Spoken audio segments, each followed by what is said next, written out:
Hello, hello, and welcome to another episode of Glorious Life on Wheels. I have a big old sty on my eye, thus the sunglasses. But anyhow, I am laughing already before I even do this introduction. I met a couple this past summer when I was staying at a RV resort for a big RV rally, and they are just so delightful and so funny. I mean, they had me cracking up during the entire interview. They were sharing the story of how they went from an almost 2,500 square foot house in Alaska to living full time in their RV. And the tales that they told me were hilarious. And I think you're going to enjoy meeting them. They were actually staying in a park model at the resort and weren't in their RV at the time.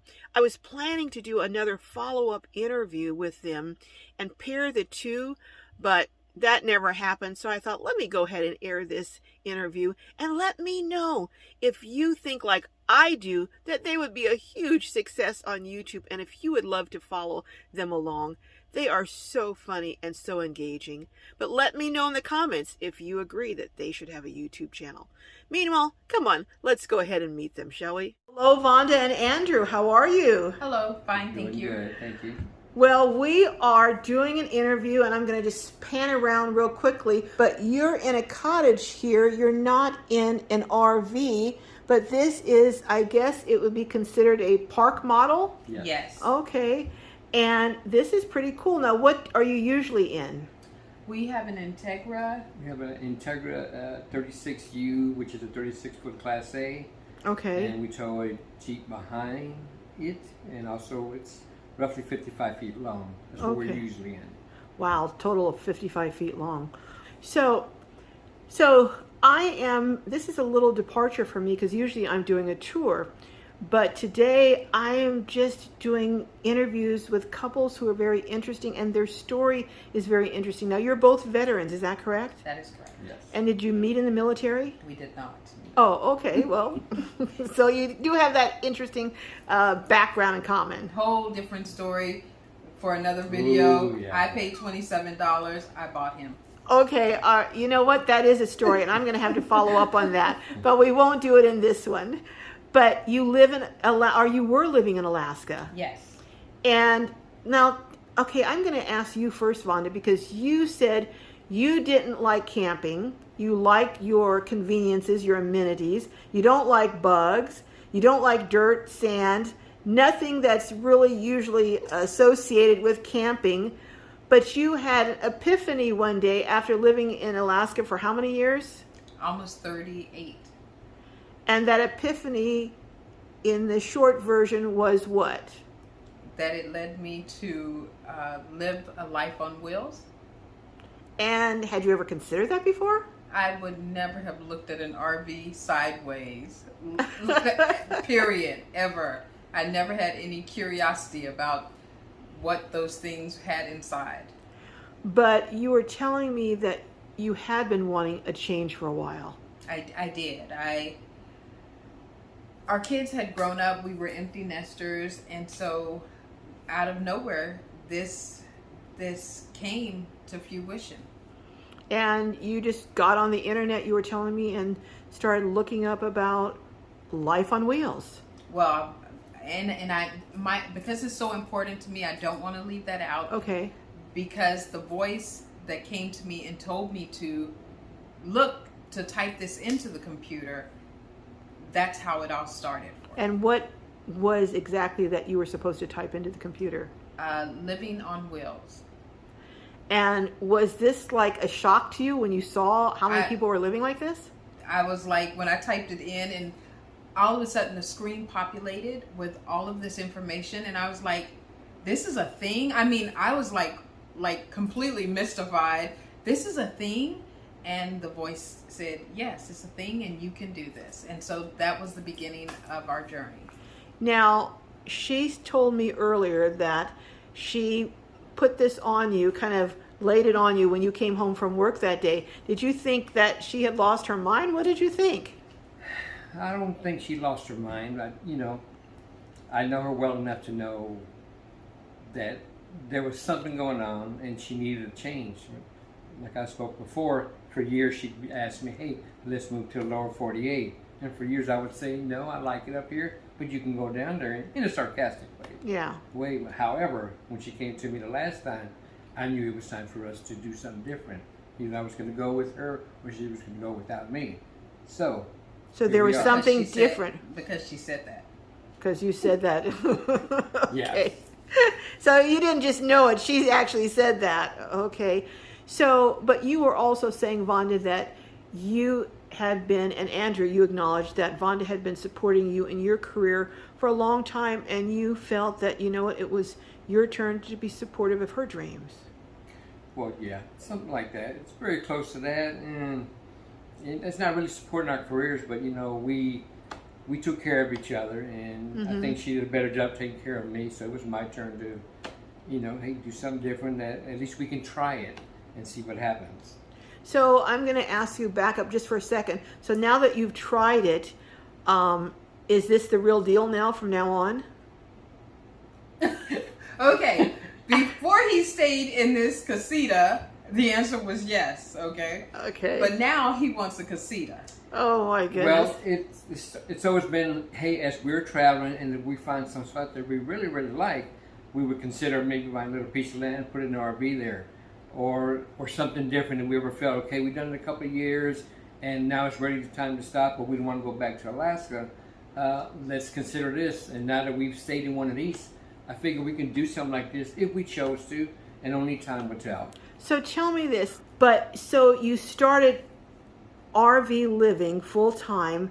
So what did you do to prepare? Because this is so different from the lifestyle you had been living. What were some of your preparations? Well, we had to prep our house, downsize, and so we had a 2-year plan. And so our downsize, that really fell onto me to write the plan because I'm very analytical, and so things had to go 1, 2, 3, 4 and line up just right. So we had to make sure that I didn't want to go out on the road with an abundance of debt. So in those 2 years, we paid off our debt. We had to get our house ready to sell. We had to do the research to find out about this lifestyle and about RVs. We actually took 11 trips out of Alaska looking for the right, not perfect, The best possible The place. one the for right you. RV for us. Because we were open to Class A, B, or C, a fifth wheel, a travel trailer. We didn't know what we wanted. No, we weren't. I wanted an RV. I wanted a Class A. In the beginning, we would go back and forth because Okay. I didn't want a used, like neither of us wanted used. And so we probably took about 5 trips, and we flew all the way from Washington State all the way to Florida, to Tampa. We went to a lot of RV shows. So you did a lot of research. We did a lot of research. It was the $1 million question. Would you get gas, diesel, new, used? And he's a mechanic. He's a mechanic. So you wanted something that you knew you could work on that would be parts available, I imagine. Well, I mean, obviously, yes, but we had no idea until we actually sat down in the Class A, and that's what she wanted. So at least we got to narrow it down. But then we go to the regular question, gas, diesel, new, used, and that's a different story as well. Right. So he's not telling it the way that it really is. His thing was, so the 11th trip out was not even an RV shopping trip. I was really stressed. My kids were like making me crazy. And so my adult kids. And so I was really stressed, and he said, hey, let's go down to Vegas for a weekend just to get you away. And so we fly down in February of 2020, we fly down to Las Vegas with no plans to look at RVs, but we were going to be there for 4 days. And so day 2, we were kind of bored, and we were like, hey, let's go see if they have RVs around here. And so we go to an RV place, and they don't have anything that we want, but they're telling us about this place called National Indoor RV Center. And so we go over there, and they said, oh, we're having a show this weekend. And so all you have to do is say RV show, and we're there. So we go down to this RV. They were still setting up, and we go up there, and the manager comes out, and he's talking to us, and he's asking us questions about what we're looking for. So he takes us to this rig, and we go in, and one of the things that they tell you on YouTube, all the research I've done, is go in and act like you're living there. So we went in and we were there in it the first day for about 5 hours. The Like, first What? day, the first day. The They first- let you stay in it for 5 hours? Yes. Well, I mean, off and on, you know. We left for lunch. We left and got lunch and came back and sat in the coach some more. You're supposed to sit on the toilet, stand in the shower, sit on the bed, make sure that it really fits for you. Now, did you do this in every rig you Yes. looked at? Yes. Or just in the one that you Nope. bought? All the ones, anything that we were really considering. I'm just sitting in this rig all day and I'm not looking at another RV. He goes out and looks at other RVs, and the one next to it has the color scheme that we wanted, and it had the It just television. didn't have the floor plan. It had a booth seating, and the television was in the wrong place. The televator was wrong. It had one bathroom, and It was one big bathroom. and so the sales guy was like, "Well, Vonda, don't you want to come out and look at this?" I was like, "No." He was like, "Why?" And I was like, "Because I'm not buying that one." And he was like, "But don't you want to see what it looks like?" I was like, "I don't need to see what it looks like. I'm not going to buy it." And so he kept asking me. This was the second day. And so the second day, the second day we spent more time in it than the first day. Oh And my so finally I goodness. said, okay, I'm going to go over and take a look at it. And I have a picture of my husband in front of the RV where he has to say goodbye to it because we were not buying that RV. Well, we had to get to that point first, okay? You know, the man, wife, happy life thing. Yeah, It's a bunch of BS, okay? And so I go in and I point out all the things that are wrong with it. And it was less than our RV, but we were buying this RV. So we go back to this RV, and this is the RV that we were buying. And how we got there was, after everything was said and done, I heard everything she had to say. I go, fine, you can pick the RV. Now we had to pick a tow vehicle. And that was my choice, where she had no say-so. And Oh. I'm okay with that. I'm okay with that. But As long as you got the RV you want, he can get whatever tow vehicle he wants. Both vehicles have been great. No regrets. So you're both happy. That's what I call a great compromise. Mm-hmm. Yes. So how has you started out RVing in 2020, right in the midst of the pandemic? So a lot of places were closed down. So as beginners, newbies, how did you adjust? Well, I am a very special person. Very.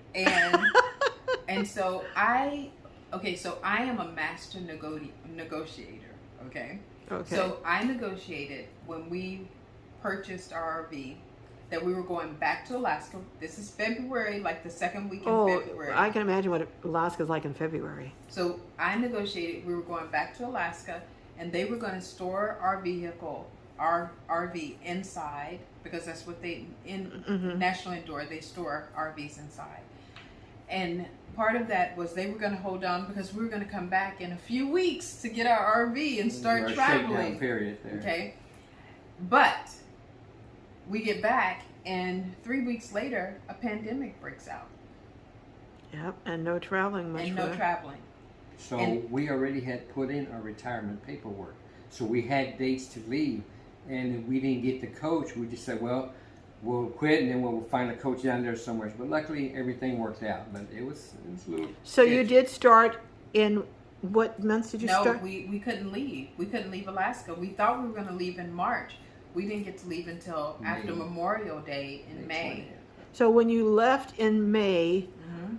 where did you go first? We left through Canada, and I always like to tell people we had 4 days. We had 24 hours to get through the You're missing Yukon. the story before that. What story? The story was I was supposed to take that trip Oh, by my God. myself in the Jeep. He loves to tell people this. However, somebody else changed my whole plan and my whole listening to music and my eating habits. But now, because she's beside me, Okay. the world was even So- more perfect. And Carolyn, you can choose to leave Okay, this in. he added that. You cleaned it up real quick and real good, Andrew, there. You can add this or not. So what had happened was the day, okay, so my friend that came over and she was helping us pack things up. And we got locked out of our apartment. So our downsizing also consisted of us moving out of our house and moving into an apartment. We moved out of our, what was it, 2363 square feet. Our almost 2,500 square foot house into an 1,100 square foot apartment, and then into a what size RV?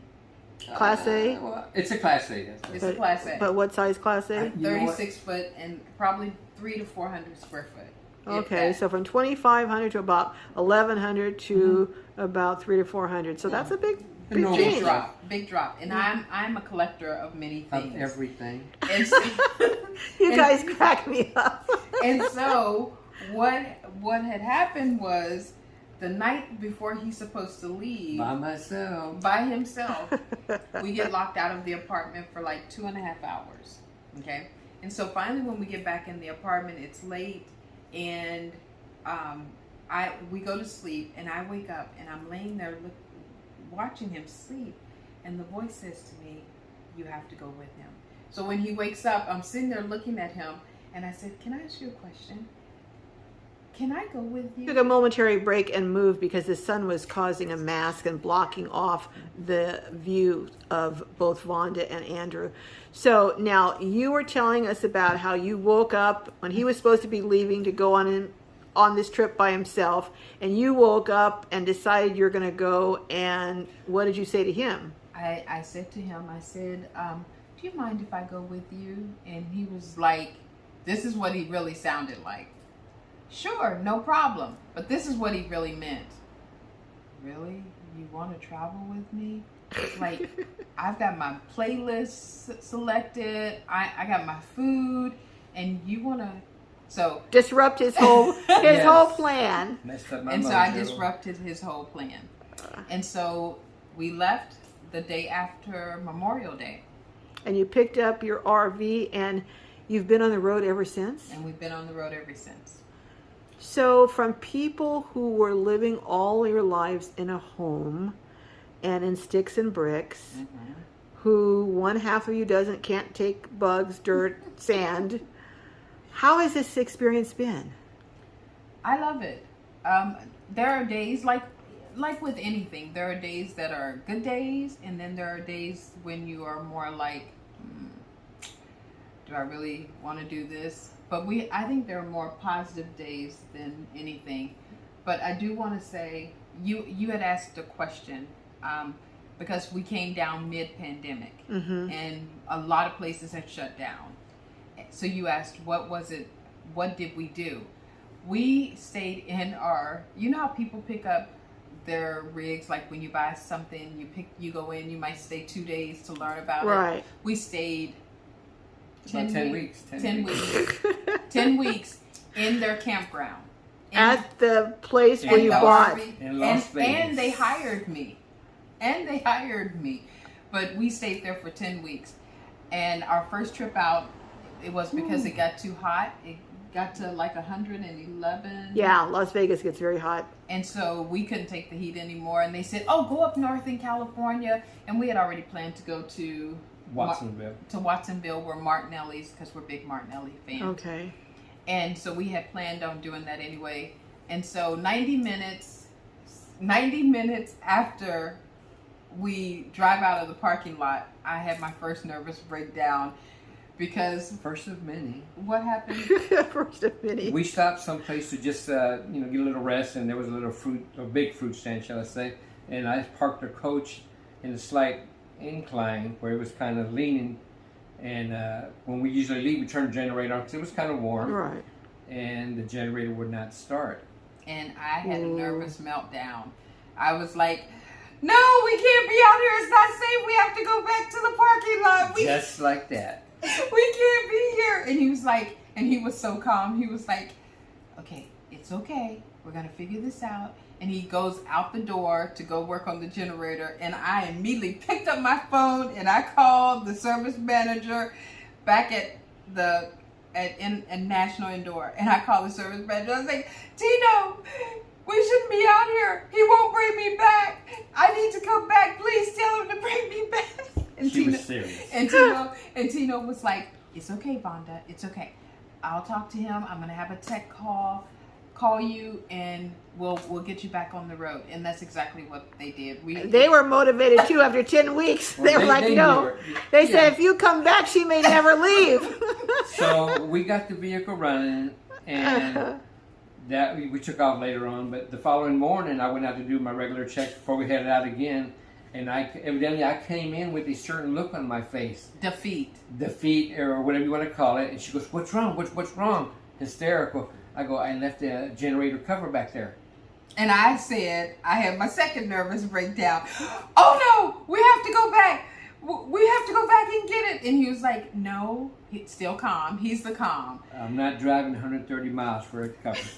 So. And as soon as he walked out the door, I picked up that phone and I called Tino. Poor Tino, I'm already feeling sorry for him. I have had Tino's phone number, personal number, and I called him. I was like, Tino, Andrew left the cover back there.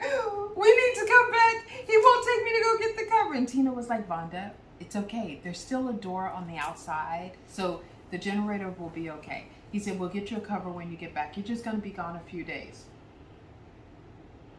So now, let me ask you, Andrew, is this kind of settled down, no more panic when there's... She has done a 180. I'm very proud of her. And the one time we got stuck, just let me say that, we got stuck in a gas station, and she got out, our whole RV was leaning to the side, and she walked out, and it was me who had lost it, but I was more mad at myself for getting ourselves stuck. She goes, you might want to come out here and check what's going on. And that's like 180. Yes, and now she's good. She can deal with little bugs, little dust, and she's done a 180. I'm very proud of her. So. You've been out here for 3 years. It's a lot. So many stories, like I'm sure many other people have as well, you know. So, but I take it from this discussion that you don't regret 1 minute of the decision. No. No, we don't. I don't. Now, earlier this year, because my daughter, she has 4 kids, and the pandemic kind of closed, she homeschools. Oh, wow. And so it brought her world in even tighter. Right. Because you weren't socializing beyond, her home. It was emotionally challenging for a lot of people. And because she has to keep her 4 kids safe, and her husband is a firefighter, and so he was working in the public, so it was really hard for her, and it took a lot out. And I felt like in January, I was like, okay, we're going to have to go back. We're going to have to sell the RV, and we're going to have to go back to Alaska because I need to be there for her. And then it took a couple of weeks. And we had talked about that as well, too. I go, what would ever bring us off the road?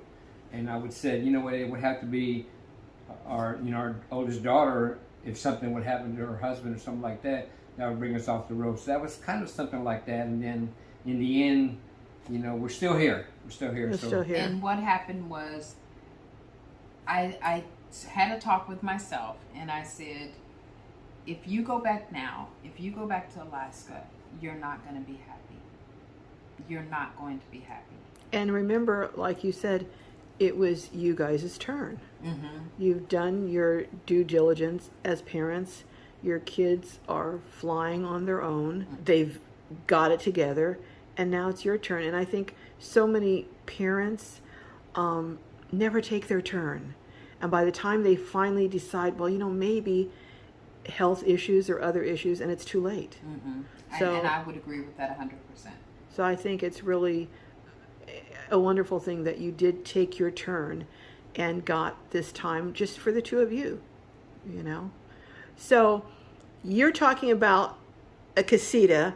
So, and that's something I was going to ask you about, and that is, an exit plan, because a lot of people go into this and they, fun, travel the country, but they're not really thinking of, at some point, it won't last forever because of health or not being able to drive, or typically there's something that will make you physically at some age have to stop. But many people don't have an exit plan. So are you now considering and looking at exit plans like the casita? Well, we've talked about many things in this lifestyle. One of them was, in the event one of us passed away during this process, what would the other one do? But I do want to say, I drove 18-wheelers, and I'm not afraid to drive the vehicle. I just don't drive it. Men always want to drive, so he does most of the driving. There's another story, but that's for another time. But You guys have so many stories. I'm going to have to get back with you and get, because I'm still on that in my mind on that $27. But I'll come back to that later. but honestly, we've always talked about an exit plan. How long, because we didn't know how long we would do this. Right. This is not my forever dream. This is something that I wanted to do, but I'll throw this out there. I'm a Sagittarius, so my feet are never really touching the ground. I do something, I master it, and then I'm over it, and I'm off to the next thing. So you must have a pretty exciting life, Andrew, keeping up with all of this. Well, I have an outlet. It's not right here. It's called an e-bike, okay? Okay. So I know she has all her crafting and her sewing machine and everything, but we're saying that now that she needs, and I know she's safe and comfortable there. For me, I get on my bike and I take off, So it sounds like you guys have really come upon something or a lifestyle that works for you, and the nuances of it and how to make each of you happy together and happy doing your own thing. And it sounds like I think that's probably one of the keys to successfully being on the road as a couple. What do you think? Well, I know we always are doing fine in small quarters. I think we know when the other one needs to take off. She goes, "Don't you got to go on a bike right now?" Well, no, you need to go on a bike ride. So I guess I'm off to.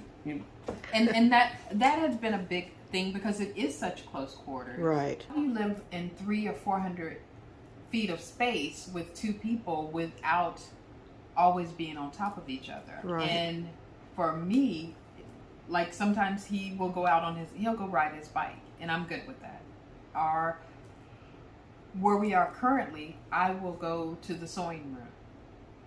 So we just have, but we're married, but we still remain individuals. I think that's the best way to put it. That's a great way to put it. You're a couple and individual still, and that's. And I could not have been more blessed than to have found and purchased this man. And she's right. Because he is so considerate of my feelings, my thoughts. He understands my emotions, and he doesn't take it personal. Now, how long have you two been together? 24, almost 25 years. Wow. So I guess it's going to last. Remember, I paid $27 for him, but in the beginning, everybody said it would not last. My friends were like, "Vonda, this is not going to last 90 days." That's another story. But I just want to put it out there. 3 months later, we were married. Okay, well, I've got about at least 4 stories I got to follow up on. I think you guys should do a YouTube channel and tell all these stories. But you know what? Thank you so much. And where are you heading from here, if you don't mind saying? We're heading back to Hellazona. Hellazona. Because the highest temperature that we have been in is 117 in Hellazona. So we're headed back to Hellazona because we work camp there. Oh, okay. We're work camping. We have a contract that goes until the end of August, and then we begin our work camping from September to May.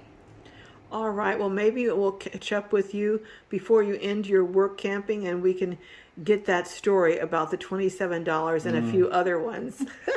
Andrew, I think you may have a few stories. I may have to get a few of your stories too. He's married to me. Of course he has some of the best stories. All right. Well, thank you, Vonda and Andrew. Just a peek into what it's like to be on the road as a couple. And it sounds like you guys really do have a lot of fun together. And we will catch up with you down the road. Thank you. Thank you. Bye-bye. Bye-bye.